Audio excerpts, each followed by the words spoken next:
Happening now, first at 4, and may have been the loudest budget proposal the governor has ever presented, but not for reasons he liked. Happening now, it's an important week for your New Year's resolution. Find out why. Happening now, it's 20 degrees under cloudy skies in downtown Jackson. From your breaking news and weather authority, this is News 10 First at 4. Good afternoon. Thanks so much for joining us. I'm Kirk Montgomery. We have a lot of information for you on this Wednesday, so let's get started.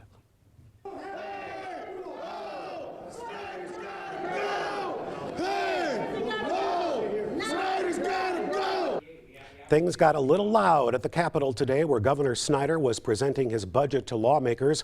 A group of people from Flint made it difficult for him to be heard as they demanded the governor put more money towards the Flint water crisis. Now, the governor did focus a lot on today's $54.9 billion budget presentation on Flint, as well as Detroit schools, two issues that have been getting a lot of attention in recent months. He also wants to focus on the state's infrastructure, like replacing lead pipes, not just for Flint, but across the state. Where are the pipes? What are the pipes made of? But it will be kind of an inventory of multiple tools that can be flexible enough to really look at overall long-term infrastructure in our state and how that should be equitably paid for.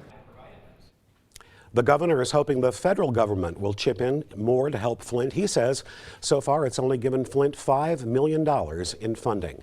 And we will have much more on the governor's budget proposal at 5 and at 6. We also have a breakdown of what's included in it on our website, WILX.com. And Flint's mayor is one of several people talking to lawmakers on Capitol Hill today about the city's water crisis. Mayor Karen Weaver is testifying in front of the House Democratic Steering and Policy Committee, the second such congressional hearing about what's going on in Flint.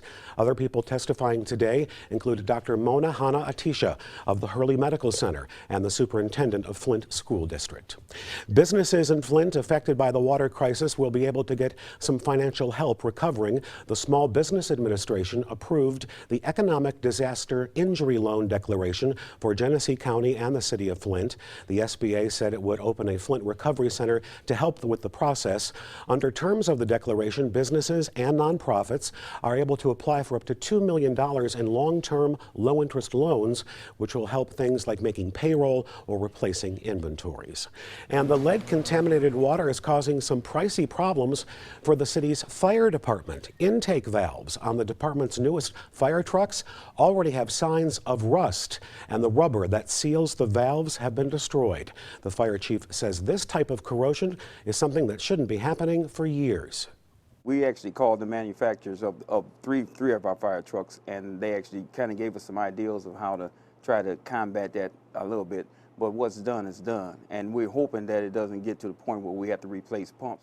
We test those pumps every day, and trust me, if they're not working right, when we test them in the morning, then they won't be in service. Replacing the pumps could cost as much as $65,000. The department is also looking into the water's impact on its fire suppression systems. In other news from around the state, a GM worker is in critical condition after police say she was attacked outside a lobby at the tech center in Warren.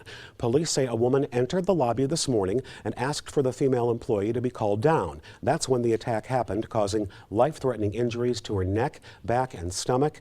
The attacker was held down by a valet until police arrived. And classes were canceled at Muskegon Heights High School today after 4 people were injured in 2 separate shootings. The incidents happened last night after a basketball game.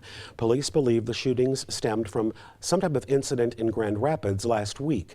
The 4 victims have already been treated and released from the hospital. Police have a 21-year-old in custody who should be arraigned later today. Gas prices around Michigan have dropped to their lowest in more than a decade. AAA puts the statewide average for a gallon of unleaded below $1.50. Now, we found gas in Lansing for about $1.42. The last time prices were at that level was in January of 2004. And according to GasBuddy.com, the lowest price in Michigan at this hour is $1.16 in Fraser. Covering news across America, New Jersey Governor Chris Christie is expected to drop out of the race for the White House. Christie came in 6th in last night's primary in New Hampshire after spending more than 70 days campaigning there. And there is late word from the Associated Press. They're reporting Carly Fiorina has ended her bid for the Republican nomination for president. Donald Trump, Senator Bernie Sanders were the big winners in last night's primary. Sanders had been leading the polls in New Hampshire for the last month, while Trump has been ahead there since July. Republican John Kasich took second place, no doubt helped the fact that he spent 62 days in New Hampshire holding more than 100 town hall-style events. And thousands more counterfeit hoverboards have been seized by custom agents. 2,400 boards worth more than $500,000 were seized at the port of Charleston in South Carolina last month. U.S. Customs and Border Protection says the boards do not comply with U.S. laws, including safety standards. Agents say the hoverboards seized posed a fire threat because of their lithium-ion batteries. And a hoverboard is believed to be the reason behind a fire that destroyed a Tennessee family's $1 million home. The Nashville Fire Department believes the lithium batteries were the culprit. The family says the fire started on the first floor, trapping 2 teenagers upstairs who had to smash through the window and jump from the second story to escape the flames. I was just begging her, yelling at her, "Please jump, baby, please jump." And she jumped out the window without hesitation, and I can't tell you how brave that was. The fact that a toy caused this kind of, destruction to our lives, it's just wrong. The Consumer Product Safety Commission is currently focusing on the batteries and how they interact with the boards, saying the boards should have technology that prevents overheating or spontaneous combustion, just as cell phones do.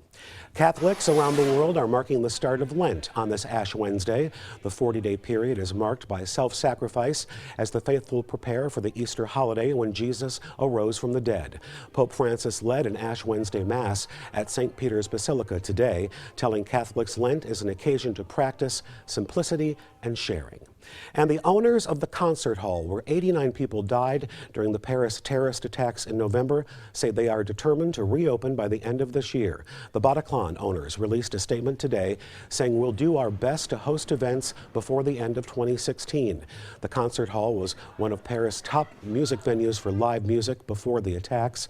The U.S. band Eagles of Death Metal, who were playing the night of the mass shooting, have promised to finish their set when the Bataclan reopens. Well, still ahead first at 4, this is a very significant week when it comes to our New Year's resolutions. We'll have details in just a bit. But right after the short break, Andy is here with a frigid forecast. Stay with us. First at 4. We'll be right back.